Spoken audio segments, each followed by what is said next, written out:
পৃষ্ঠা 41।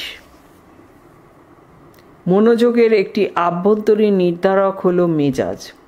141। অনুরাগ বা আগ্রহ কাকে বলে? অনুরাগ বা আগ্রহ হলো বাস্তব বা কাল্পনিক কোনো বস্তু বা অবস্থার প্রতি আনন্দের অনুভূতি যা ব্যক্তিকে কিছু করতে উদ্বুদ্ধ করে। 142। আগ্রহের একটি বৈশিষ্ট্য লেখো। আগ্রহের একটি বৈশিষ্ট্য হলো অনুরাগ বা আগ্রহ চাহিদা নির্ভর। অনুরাগ সৃষ্টির মূল কারণ হলো চাহিদা বা অভাববোধ। 143। বিংহামের মতে আগ্রহ কি? বিংহামের মত অনুসারে আগ্রহ হলো এক প্রকার অবস্থা যা ব্যক্তিকে কাজে মন দিতে এবং সেই কাজ চালিয়ে যেতে প্রেরণা যোগায়।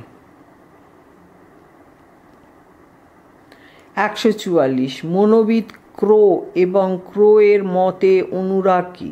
মনোবিদ ক্রো এবং ক্রোয়ের মতে অনুরাগ হলো এক বিশেষ ধরনের বস্তু, ব্যক্তি বা কাজের প্রতি মানসিক আকর্ষণ। 145। হারবার্টের মতে অনুরাগ কি? হারবার্টের মতে অনুরাগ হলো নতুন অভিজ্ঞতা অর্জনের জন্য শিশুর মানসিক প্রস্তুতি। 146। মনোবিদ লাভের মতে অনুরাগ কি? মনোবিদ লাভের মতে বিশেষ কোনো কাজের প্রতি ব্যক্তির যে প্রবণতা তাই হলো অনুরাগ। 147।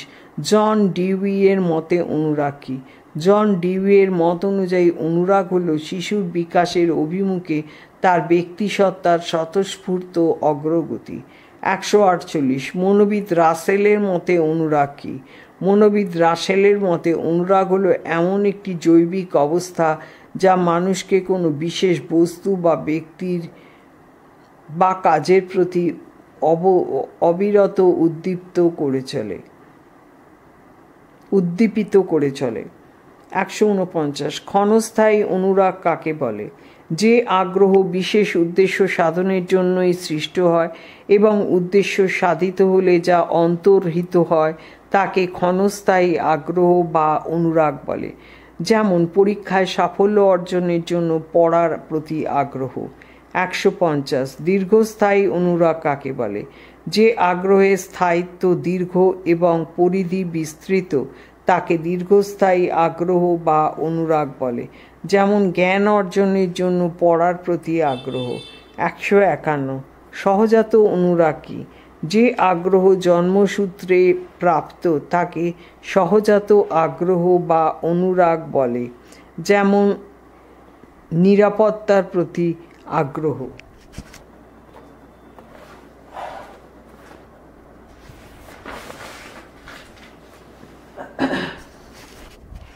পৃষ্ঠা 42। 152। অর্জিত অনুরাগ কি? যেসব আগ্রহ বা অনুরাগ মনোভাব, সেন্টিমেন্ট, শিক্ষা, অভ্যাস প্রভৃতি থেকে সৃষ্ট হয় তাদের অর্জিত আগ্রহ বা অনুরাগ বলে। 153। আগ্রহের ব্যক্তিগত উপাদানগুলি যে কোনো দুটির নাম লেখো।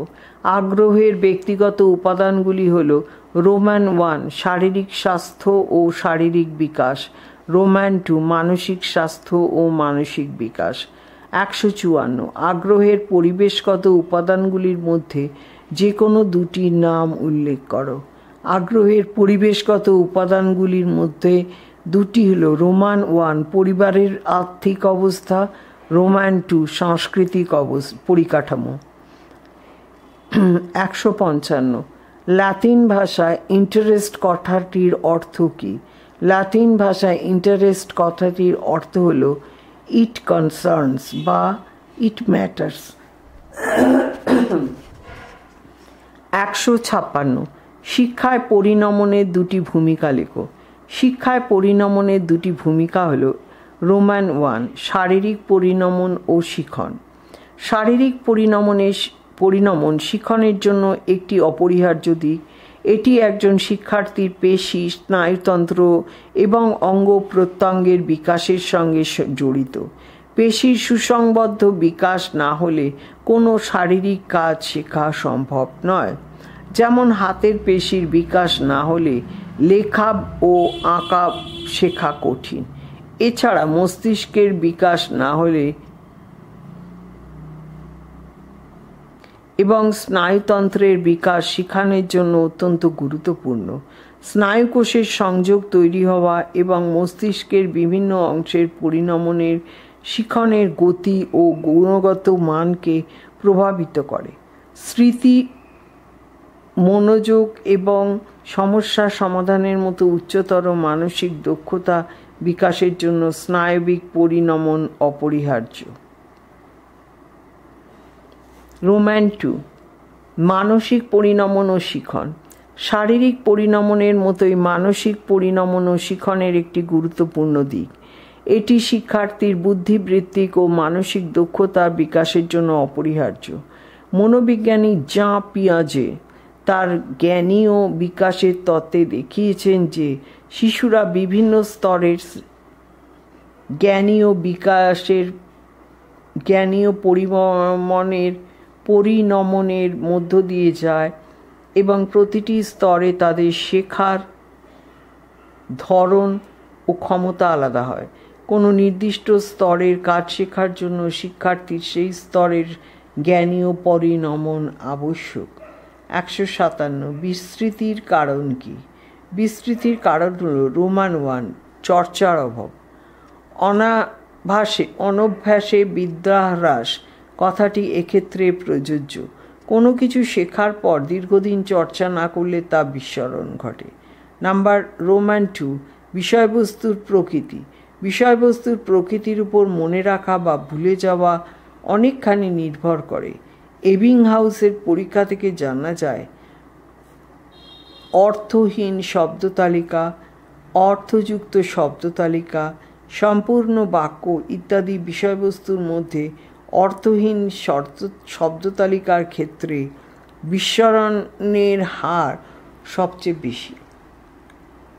158, উত্তম স্মৃতির দুটি শর্ত লেখো। উত্তম স্মৃতির দুটি শর্ত হল রোমান 1, অভিজ্ঞতা অর্জনে উৎকর্ষ। আগ্রহ সহকারে পাঠ্যবস্তুর অর্থ বুঝে নিতে হবে। বিষয়বস্তুর দৈর্ঘ্য অনুযায়ী আংশিক বা সামগ্রিকভাবে লিখতে হবে। অতিশয়োক্তি, অতিশিখন, ওভারলার্নিং উত্তম স্মৃতির সহায়ক। আর উত্তম সংরক্ষণ এছাড়াও প্রয়োজন হলো উত্তম মানসিক স্বাস্থ্য, প্রাক্ষোভিক সাম্যতা, মাঝে মাঝে পুনরাবৃত্তি, স্মৃতি সহায়ক কৌশল ব্যবহার ইত্যাদি।